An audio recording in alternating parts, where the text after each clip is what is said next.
Vamos a ponernos de pie para estar primero reverentes delante del Señor,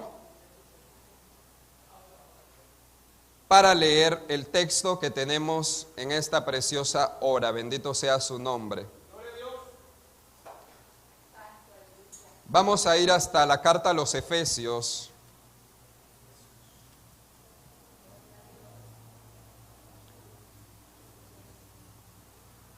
capítulo 4,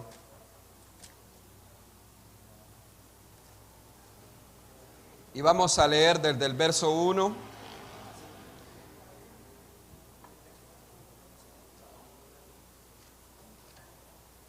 hasta el verso 6. Bendito sea el Señor. ¿Lo tenemos?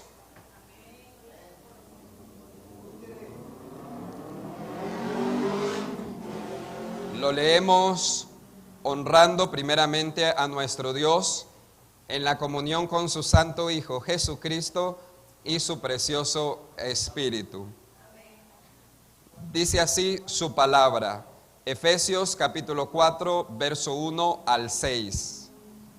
Yo pues, preso en el Señor, os ruego que andéis como es digno de la vocación con que fuisteis llamados. Verso 2, con toda humildad y mansedumbre, soportándoos con paciencia los unos a los otros en amor, solícitos en guardar la unidad del Espíritu en el vínculo de la paz. Verso 4 continúa diciendo, un cuerpo y un espíritu, como fuisteis también llamado en una misma esperanza de vuestra vocación, un Señor, una fe, un bautismo, un Dios y Padre de todos, el cual es sobre todos y por todos y en todo. Bendito sea el Señor. Padre, en esta preciosa hora, te damos gracias, Señor, por tu misericordia, Padre. Gracias por mi hermano, por mi hermana que está en este lugar. Y te pedimos, Señor, una unción especial para que el consejo de tu palabra, Padre, pueda calar en el corazón. Para que tu palabra, Señor, lleve fruto. Para que esa palabra, Señor, que ha sido venida de lo alto, Señor, que ha salido de tu boca, Padre, pueda seguir transformando, porque en ella misma, Señor, sabemos que hay vida, Padre, que es eficaz, mi Dios. Que tu presencia, Padre, en cuanto se predique, Señor, sea libertando, cambiando, Padre, transformando, Señor, rompiendo yugos, Señor, trayendo revelación, mi Dios, iluminación, Padre, para lo que tú quieres hacer con este pueblo que hoy, Dios mío, te escucha en esta mañana. En el nombre de Jesús declaramos inoperante toda obra, toda artimaña, todo prejuicio, todo orgullo espiritual, para que tu obra, Señor, se manifieste, Padre. Queremos ver, Dios mío, tu obra, Señor. Y como aquel siervo Moisés, mi Dios, una vez oró, mi Dios, que tu obra confirmaras a sí mismo, Señor. En esta preciosa mañana, Señor, oramos que tu obra, Padre, que tu obra, Señor, confirme, mi Dios, se confirme en nosotros, mi Dios. En el nombre de Jesús, mi Dios, te damos toda la gloria y te lo pedimos. Amén y amén. Bendito sea el Señor. Puede tomar asiento, amado hermano, y hablaremos en esta preciosa mañana, casi mediodía, bajo el tema llamados a ser uno en Cristo. Bendito sea su nombre. Una vez más lo repito, llamados a ser uno en Cristo. Bendito sea el Señor. Y es que, amados hermanos, cuando nosotros analizamos la parte de la unidad como congregación y también en el mundo, cuando hablamos de unidad, estamos hablando de que es algo que constantemente el enemigo se opone. ¿Cuántos dicen amén? Si hay algo que el enemigo quiere destruir a toda costa, es cuando hay unidad para hacer lo bueno.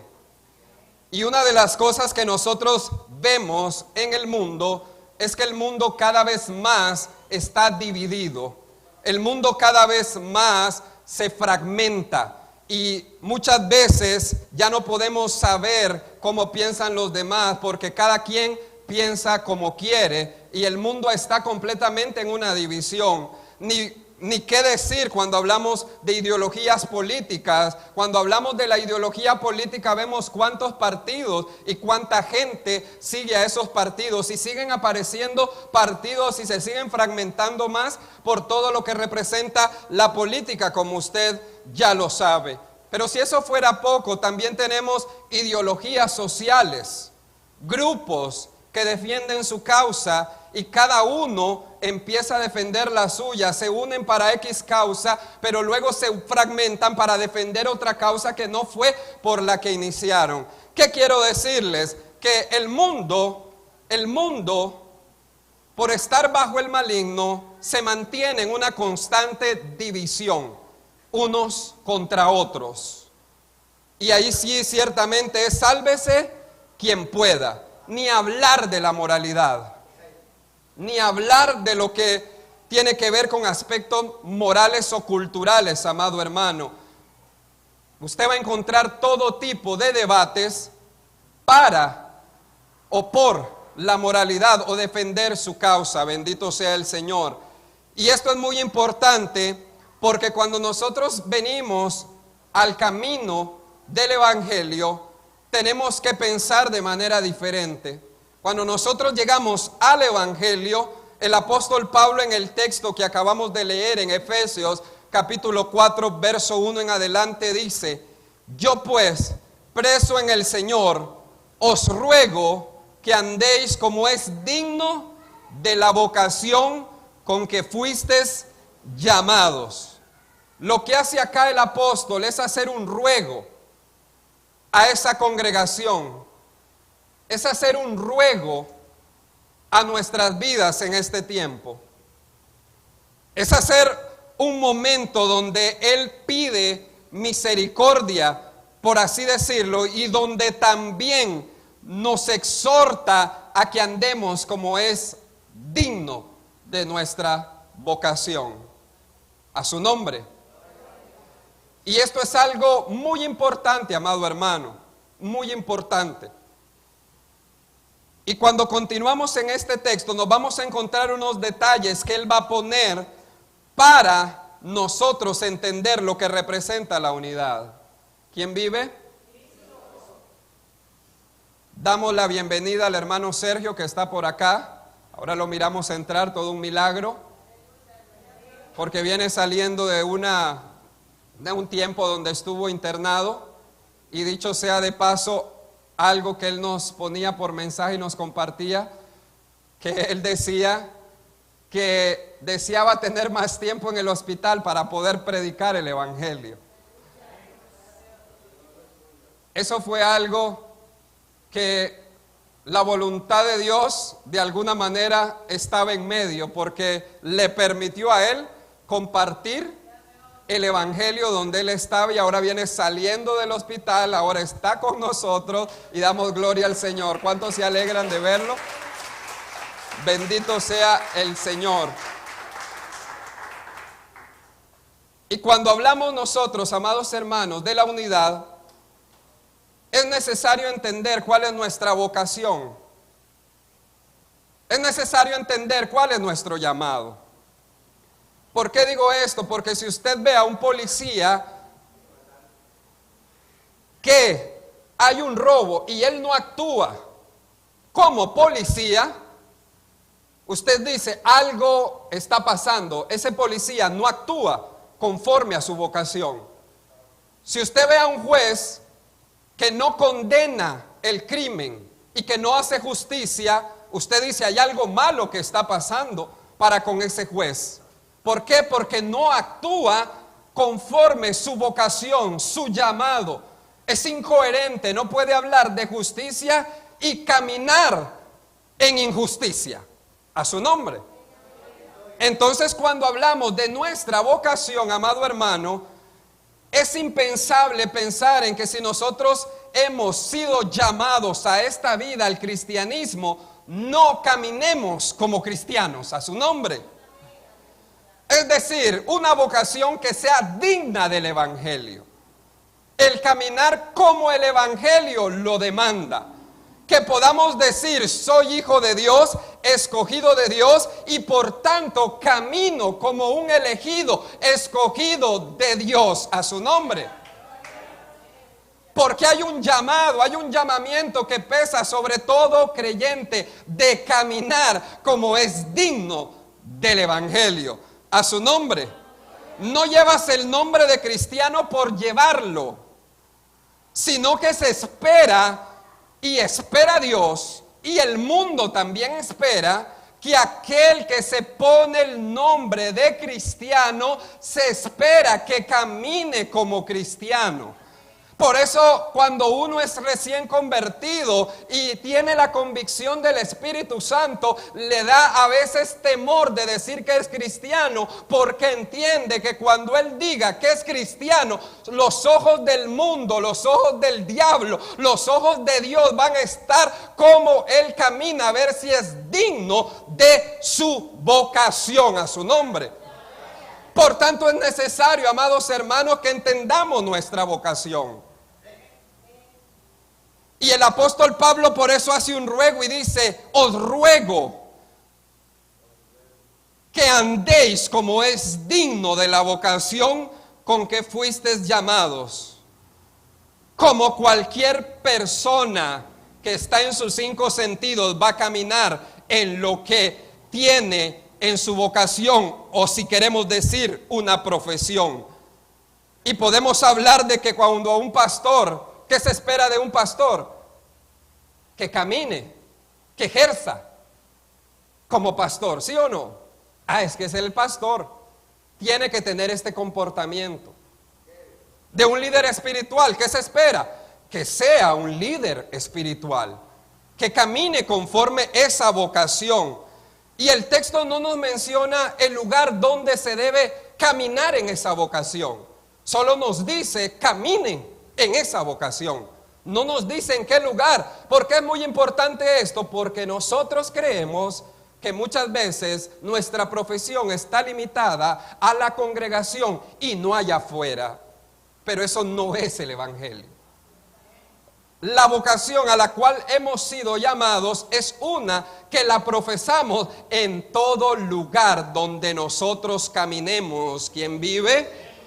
Es decir, se espera que andemos como es digno del Evangelio en la iglesia, en la casa, en el trabajo, en la calle, si viaja en bus, si viaja a pie, si viaja en carro. Porque van a haber circunstancias donde van a probarle a usted cuál es la vocación o el llamamiento con el que usted camina. Alguien se va a tirar un alto y usted le va a dar ganas de decirle 4 cosas, pero es necesario que usted camine conforme a su vocación, a su nombre.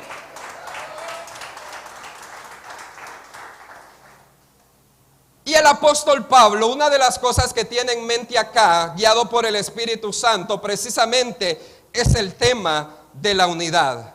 Por eso empieza a introducir en el verso 2 y dice que andemos como es digno de nuestro llamado, y en el 2 agrega algunas características acerca de esta vocación y este llamado, pensando en la unidad. Y dice el verso 2, que fuiste llamado, ¿cómo? Verso 2, con toda humildad. Con toda humildad. Primero presenta la humildad. ¿Por qué? Porque es una condición necesaria para la unidad. Y la humildad no tiene que ver, la palabra no tiene que ver con una condición social donde si eres rico o eres pobre, porque el más pobre, el que está tirado en el caño, puede ser la persona más orgullosa. No tiene nada que ver con eso. La humildad tiene que ver con una actitud del corazón, con una actitud de la mente, un sentimiento de agradecimiento, de dependencia de Dios. Un corazón que entiende que no lo puede todo. Un corazón que sabe que depende de Dios. Y note usted lo que dice. Dice que andemos con humildad solamente. No, dice que andemos con toda humildad. Quiere decir que el orgullo no sea el que nos guíe, sino la humildad a su nombre. Usted recordará, amado hermano, cuál fue el caminar de aquel fariseo que como fariseo podía guardar bien las leyes, como fariseo podía dar buenas obras o hacer buenas obras, pero el corazón no andaba con humildad. Y él mismo se jactaba de lo que hacía, y vamos a leerlo para detenernos ahí. Vamos a Lucas, amado hermano, en el capítulo 18 del libro de Lucas, nos narra cómo es caminar no con humildad, sino sin ella. Y Lucas 18, en su verso 10 en adelante, dice así: 2 hombres subieron ¿a qué? Al templo a orar. Uno era, y por más que usted en ese momento piense hipócrita, fariseo significa separado, alguien que preservaba la ley, y el otro era publicano. Ponen 2 personas, pero enfoquémonos en el fariseo, cómo va caminando él. El fariseo puesto en pie, ¿qué hacía? En el verso 11, oraba consigo mismo de esta manera: Dios, te doy gracias porque no soy como los otros hombres. Note ese corazón humilde de ese hombre. No soy como los otros hombres, ladrones, injustos, adúlteros, ni aun como este publicano. Note que el caminar sin humildad va a llevar a una comparación con los demás. Verso 12 continúa diciendo: ayuno, ¿cuántas veces? Diezmos de todo lo que ganaba. Es un hombre que se jacta de todo lo que hace. Es un hombre que, a pesar de que es religioso, él se enorgullece de esas obras, pero eso no lo hace andar con humildad delante de Dios, que ¿quién es el que está viendo? Los corazones. ¿Quién vive?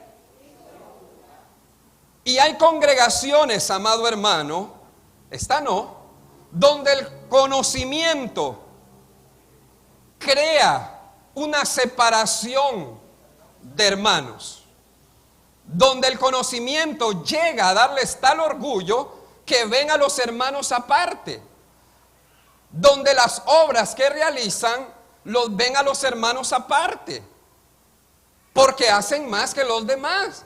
Aparece lo que llamamos nosotros un orgullo espiritual, donde no dejamos que el Espíritu Santo opere en nosotros para caminar con humildad. Y esto va a crear serios problemas, amado hermano, porque en el pueblo del Señor nadie es más que nadie. Todos hemos sido redimidos por la sangre preciosa de nuestro Señor Jesucristo. Nadie más que nadie, amado hermano. Y el apóstol Pablo sigue diciendo en el texto, no quiero detenerme mucho acá, pero el apóstol Pablo sigue hablando en el texto que no solamente hay que caminar con toda humildad, sino también con mansedumbre. Note usted, y esto es un fruto del Espíritu Santo. Nadie puede caminar en humildad y mansedumbre si no está unido al Espíritu Santo de Dios, quien lo produce a su nombre. Y es una cualidad que debe mostrar el creyente: andar con humildad y con mansedumbre. mansedumbre. Y la mansedumbre es característico, amado hermano. La palabra es interesante porque la mansedumbre tiene que ver con una vida donde no se queja de las cosas. Es decir, mientras Moisés era un hombre manso, el pueblo se quejaba de todo. Mientras Moisés tenía un espíritu educable, el pueblo tenía un espíritu irritable. ¿Me están entendiendo, amados hermanos? Es decir, cuando hablamos de mansedumbre, es una vida que no se irrita, que no llega al resentimiento por el daño que le han hecho a su nombre. Por eso nuestra vocación, amado hermano, tiene que tener estos dos ingredientes si queremos cultivar la unidad. Y son maravillosamente las dos características que nuestro Señor Jesucristo nos dijo que aprendiéramos de Él. Aprended de mí, porque yo soy manso y humilde de corazón, y hallaréis descanso para vuestras almas. A su nombre. Quiere decir que nuestra vocación, nuestra elección tiene que caminar por ese sendero con ese corazón alineado a la voluntad de Dios, para que la unidad pueda reflejarse en nosotros. Si no, por más que queramos tener unidad, lo único que vamos a lograr es juntar cuerpos, pero no lograr que estén unánimes para ningún propósito. ¿Quién vive? Y esto es algo maravilloso, amado hermano. Por eso nosotros podemos entender, y el corazón de Cristo, que Cristo pudo relacionarse con todos. Pudo tener a un Judas entre ellos y no irritarse. ¿Ustedes se imaginan con un Judas? Con la persona que usted sabe que le da la confianza de tener la bolsa, pero que él extrae, que tiene una falsa preocupación por el pueblo, por los pobres, y que usted sabe también que le va a traicionar, que presenta una cara delante de todos, pero que Jesús lo trata como uno de los 12. A su nombre.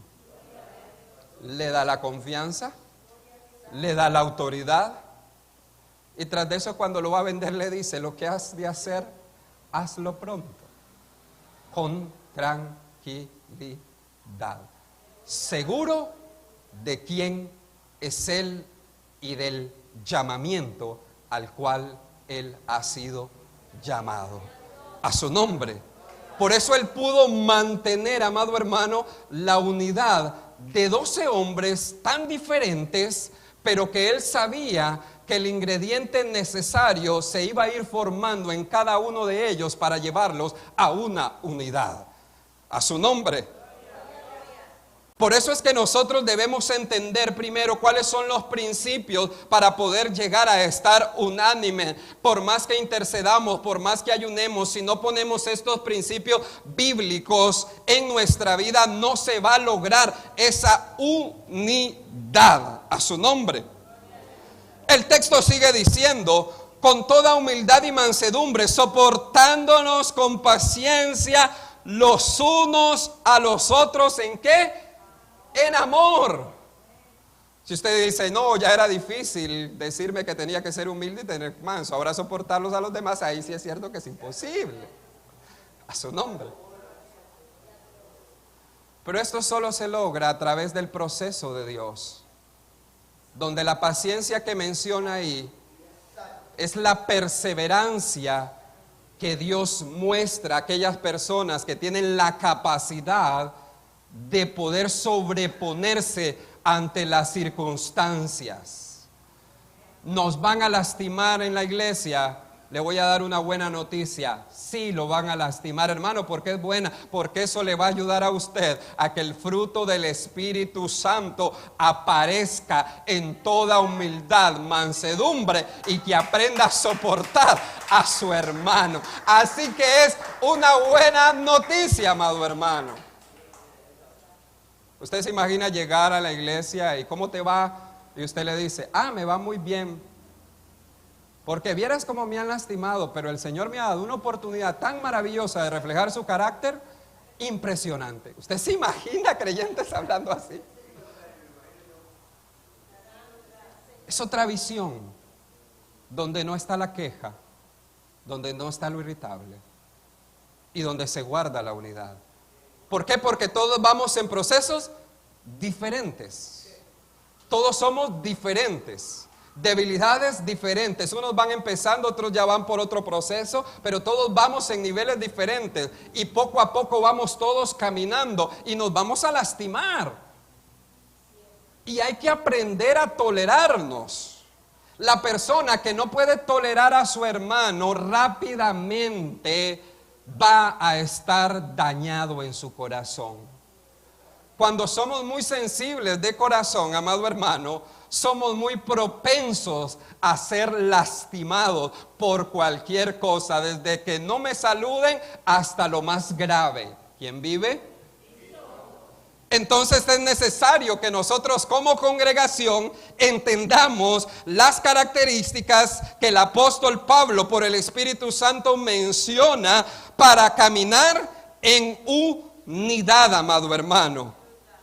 Donde nosotros vamos a dejar la crítica, vamos a dejar la vida irritada, vamos a dejar el orgullo, vamos a dejar que nuestro corazón sea solamente el instrumento donde el Espíritu Santo se refleje.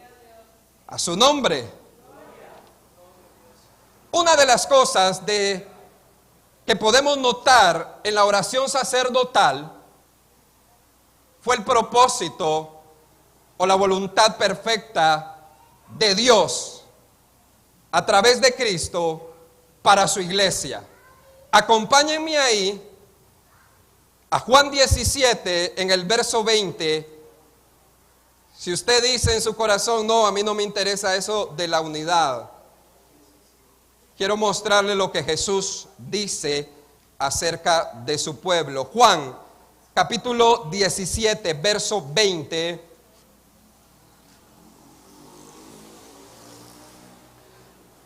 Dice de la siguiente manera: después de haber pedido al Padre que guardara a sus apóstoles del mundo, sigue diciendo, verso 20, mas no ruego solamente por estos, sino también por los que, por los que han de creer. Ahí está usted y estoy yo. Sino también por los que han de creer en mí, por la palabra de ellos, para que todos sean, para que todos caminen en su propio camino, para que cada uno diga o haga lo que quiera, para que todos sean uno. ¿Cuál es el principio acá? Como tú, oh Padre, o el fundamento, como tú, oh Padre, en mí y yo en ti, también ellos sean uno en nosotros, para que el mundo crea que tú me enviaste. ¿Se da cuenta el fundamento de la unidad? Es decir, el mundo se va a dar cuenta cómo nosotros somos creyentes y cómo somos a la imagen del Padre en cuanto andemos en unidad. Pero si usted llega y tras de eso le cuenta a un inconverso y le dice, no, es que vieras en la iglesia todos los conflictos y los problemas, los hermanos cómo se pelean en la hora de la comida, en la hora de quién ministra, en la hora de quién canta, vieras todos los pleitos que hay. ¿Cómo? Pero ¿cuál es el fundamento? El fundamento no es que vamos a mostrar la unidad que tenemos para así darle gloria al Padre. No lo estamos haciendo a su nombre. Y note usted esto, qué tan importante es. Porque nuestro Dios, el único Dios verdadero, es un Dios trino. Una sola esencia que se manifiesta en tres personas distintas, pero no están divididos. Son uno. El plan del Padre es el plan del Hijo, es el plan del Espíritu Santo. Son uno. En su tiempo se van manifestando, aunque los tres operan de manera simultánea. Es decir, el fundamento de la unidad está tan arraigado en las Escrituras que Dios quiere reflejarlo a través de su iglesia, a través de su pueblo, que su pueblo pueda entender que el llamado, la vocación es hacer uno junto con Él. Por eso nosotros podemos ver esto en la esencia de nuestro Dios, a su nombre. Usted lo puede ver en Dios, usted lo puede ver en la naturaleza. ¿Por qué en la naturaleza? Porque Dios le plació, amado hermano, que toda la naturaleza estuviera relacionada entre sí. Tanto así que el sol ayuda a la naturaleza para que crezcan las plantas ayudan para el oxígeno, y todo esto lo ayuda al hombre. Es decir, todo está unido de cierta manera. Y una de las cosas que muestra esta unión de manera perfecta, amado hermano, después de la Trinidad, ¿saben qué es? ¿Saben qué es? ¿Saben qué institución muestra la unidad en el corazón de Dios? El matrimonio. El matrimonio. Cuando a Jesús le vienen y le hacen una pregunta para tentarle, el Señor da un principio. Y quiero que me acompañen allá porque quiero mostrarle algunas cosas en ese texto. En Mateo capítulo 19, ahí está cerca de Juan, búsquelo ahí. Mateo 19, del capítulo 3 en adelante. Si usted solamente me pone atención en esto, habría hecho bien. 19:3. Escuche lo que dice. Entonces vinieron a él los fariseos, ¿cómo? Y diciéndole: ¿es lícito al hombre repudiar a su mujer por cualquier causa? El principio que ellos están aplicando, ¿cuál es? De división. Por cualquier causa se pueden separar. En su mente ellos están aplicando ¿qué? División. División. Por eso la respuesta de Jesús va a ser contundente para mostrar cuál es el corazón, la voluntad del Padre, más allá de lo que ellos han establecido, de lo que el hombre se ha inventado. Continuemos leyendo. Verso 4. Él, ¿qué hizo? Él respondiendo les dijo: ¿no habéis leído que el que los hizo al principio, ¿cómo los hizo? Varón y hembra los hizo. Habla sobre el principio de la unidad. Uno, es decir, los hizo varón y hembra. No dijo lo hizo primero varón y luego hembra, sino que dijo los hizo varón y hembra. Claro, uno fue formado primero y el otro después, pero él dice: en la mente de Dios hay un principio, unidad, varón y hembra. Note usted, pero note lo que sigue diciendo. Verso 5, y dijo: por esto el hombre dejará padre y madre y se unirá a su mujer, y los dos serán una sola carne. ¿Qué está poniendo el Señor? El principio de un matrimonio que en el diseño divino es uno solo, no dos, a su nombre. Con todo lo que usted puede usar esto para defender el diseño divino que dice hombre y mujer, no dice hombre, hombre, ni mujer, pero el principio acá que yo les quiero llamar la atención es el de la unidad. Es el de la unidad. Y por eso dice: dejará el hombre a su padre y a su madre. ¿Para qué? Para que el propósito de Dios se cumpla y se manifieste, haciéndolos a los dos en uno. Ese es el diseño de Dios. Ese es el diseño. Aquellos vienen con división y dicen: un momento, en el principio, el creador, el autor, el que hizo el diseño, los creó a los dos con un principio de unidad. A su nombre. Continúa diciendo, porque no para ahí. Así que no son ya más dos, no lo digo yo, lo dice la Escritura.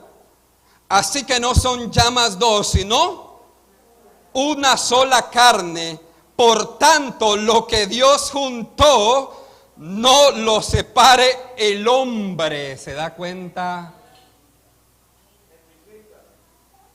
¿Se da cuenta el diseño?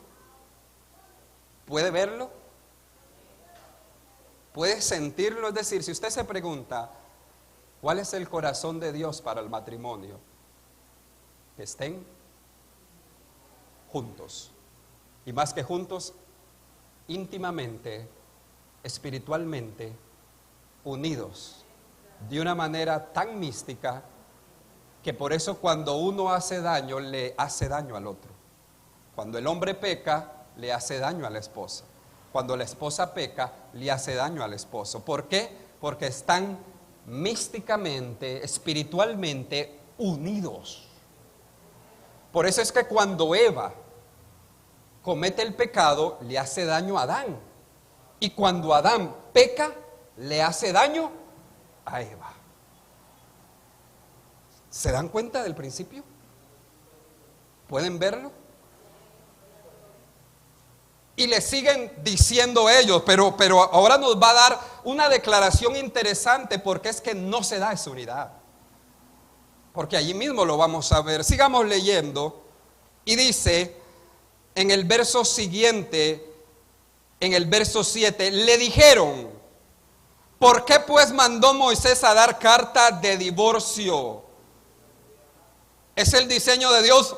No es el diseño de Dios.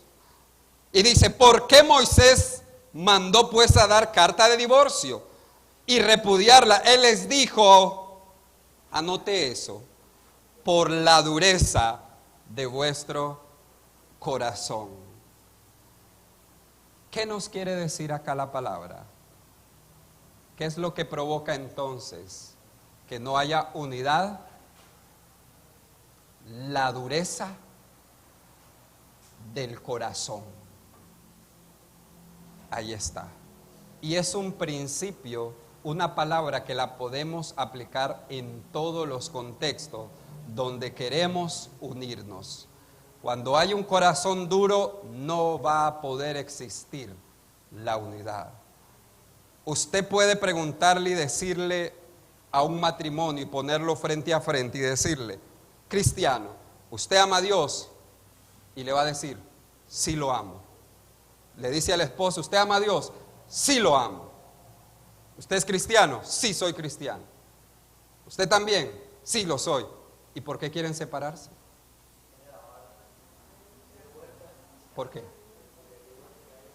¿Por qué si los dos son cristianos? ¿Por qué los dos aman a Dios? Porque quieren servirle los dos, porque quieren separarse. ¿Por qué? Usted lo ve ahí, la dureza del corazón. La dureza del corazón. Por eso el pecado es lo que hace que no pueda haber unidad, porque cuando el pecado llega a las vidas, las va a tocar y va a hacer daño y va a provocar dureza en el corazón. Y lo que el apóstol Pablo aquí nos quiere decir, por eso nos dice cómo andar en nuestra vocación, porque nos quiere cuidar, proteger, que nuestros corazones no sean endurecidos, que nuestros corazones no sean presa de lo que el enemigo quiere hacer, y luego solo venimos al culto a juntarnos, pero cada quien en su corazón está endurecido y separado. ¿Quién vive?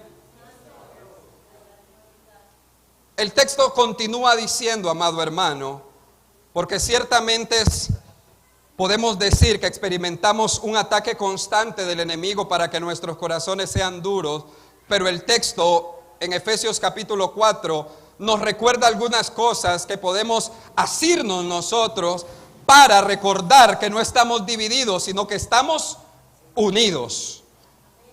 Y dice así la palabra del Señor en el verso 3: solícitos en guardar la unidad del Espíritu en el vínculo de la paz.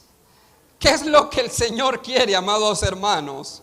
Que nosotros estemos dispuestos, solícitos, en que cuando haya conflicto seamos los primeros en que busquemos la paz.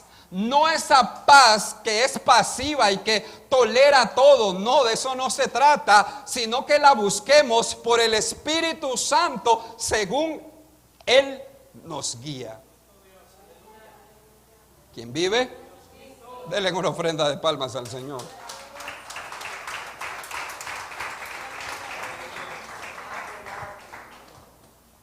Y es necesario, amados hermanos, que nosotros entendamos esto, una vez más lo repito, que estemos dispuestos a estar solícitos en guardar la paz.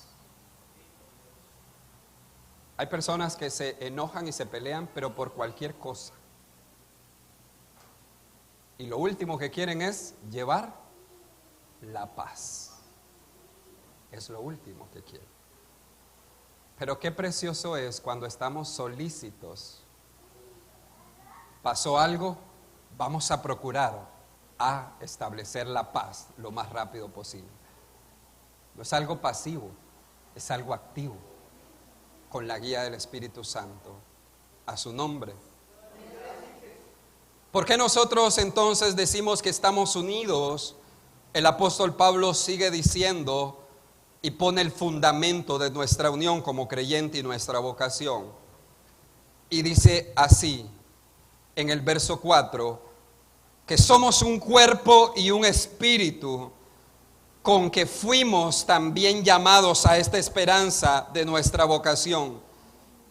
Y note lo que dice: un Señor, una fe, un bautismo, un Dios que es Padre de todos y el cual es sobre todo, por todos y en todo. Lo que está diciendo es: ustedes tienen esta característica, tienen una fe, tienen un bautismo, tienen el mismo Espíritu Santo. Esto es lo que nos une. Algunas veces nosotros hasta discutimos por cómo se alaba. No, es que el hermano tiene que levantar las manos y tiene que levantarlas bien alto para que esté adorando al Señor. Porque si él no adora así, lo adora con los brazos cruzados, ese ya no es parte de lo que yo creo. Amados hermanos, ¿cómo vamos a ser tan niños y tan necios para estar peleando con cosas secundarias? Cuando lo que nos une es una fe, un Señor, el Espíritu Santo, un bautismo por donde todos hemos sido pasados a su nombre. ¿Cuántos hoy en día están ahí divididos por doctrinas y pensamientos, cosas secundarias, cuando en realidad debemos pensar quién es nuestro Señor? Jesucristo es el mismo, quien derramó su sangre por ti. Él la derramó por mí también, a su nombre. Esto es lo que nosotros, amados hermanos, nos debe mantener unidos. Ciertamente, cuando los matrimonios se separan, una de las cosas que dicen es: ya no tenemos nada en común. Pero uno como creyente tiene mucho en común, porque el mismo Cristo que fue a la cruz, que murió, pagó por esa persona, es el mismo mío, así esté en Nicaragua, en El Salvador, en la China, en la India. Y eso por la misma fe, por el mismo bautismo, por la misma presencia del Espíritu Santo, me une a Cristo y me une a Él mismo. Aleluya. Amado hermano, esto es maravilloso, pero que podamos nosotros entenderlo, aleluya. Que podamos entenderlo, que esto es lo que nos une en esencia y que a Dios le interesa. ¿Queremos ver la gloria de Dios? Una de las cosas que me llama poderosamente la atención fue que cuando la nación estaba en sequía en el tiempo de Elías, Dios le dijo a Elías: Elías, ve y preséntate al monte Carmelo. Y todos, gloria a Dios, se presentó con él solo contra 450 profetas, el hombre de unción. Pero lo primero que le dijo: Elías, antes de que ofrezcas tu oración, arregla el altar. Arréglalo.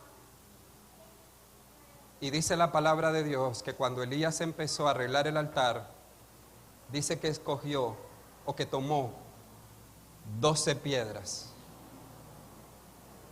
Y en un tiempo donde las tribus estaban divididas, amados hermanos, Dios las seguía viendo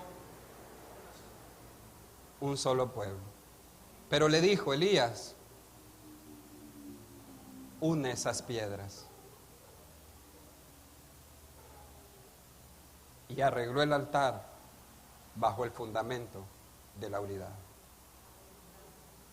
¿Qué es lo que hizo el Señor cuando nosotros estábamos alejados de Él? ¿Qué es lo que hizo? Sino ir a morir, a pagar el precio para reconciliarnos con Él mismo y estuviéramos unidos a Él para derramar las bendiciones del pacto.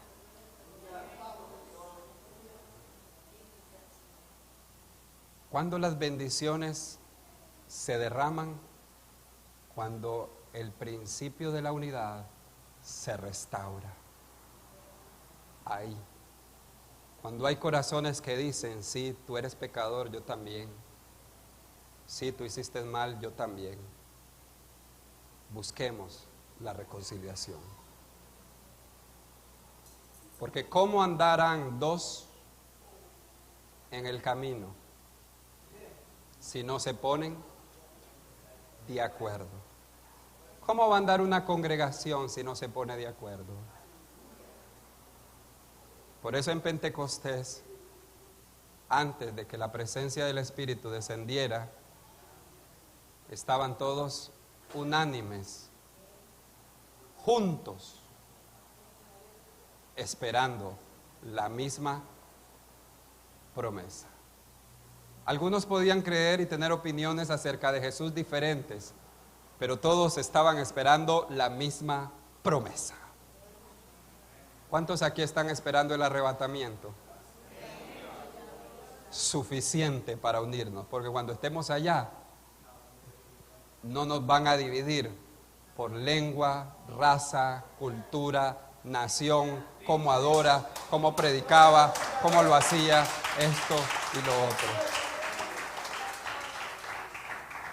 Seremos uno a la plenitud que Dios quiere que seamos. Así que, amados hermanos, luchemos por mantenernos unidos en la fe. Póngase de pie, amado hermano. Padre, en esta preciosa mañana, Señor, ya mediodía, mi Dios, hemos hablado tu palabra, Padre. Sabemos, mi Dios, que hay momentos que son difíciles, Padre, y donde no tenemos la fuerza, Padre, para mantener esa unidad, Señor, que tú, mi Dios, has demandado, pero que es de bendición para nosotros. Espíritu Santo de Dios, que tu presencia, tu misericordia, Señor, siga operando, Padre, en el alma de mi hermano y de mi hermana que ha venido. Aquellos que tienen luchas, Señor, de padres con hijos, de matrimonios, en los trabajos, Señor, y aún en congregaciones, Padre, que tu Santo Espíritu traiga esta presencia llena de amor, Padre, para recordar, mi Dios, que más allá, Padre, más allá, Señor, de las diferencias hay un amor que se derrama para nosotros, Señor, para ser uno contigo.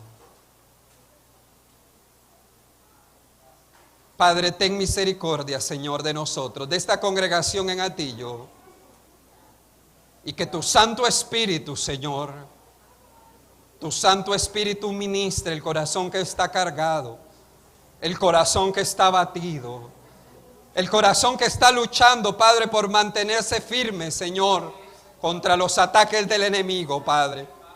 Espíritu de Dios, fluye, Señor, y que esa alma, esa vida no mengüe, sino que reciba ahora fortaleza, Padre, porque ha creído, Señor, en tu palabra, ha creído en tu verdad, ha creído en tu sacrificio, ha creído en que tú eres Dios restaurador, Dios de milagros, Dios de promesas, un Dios que transforma y que cambia, Señor.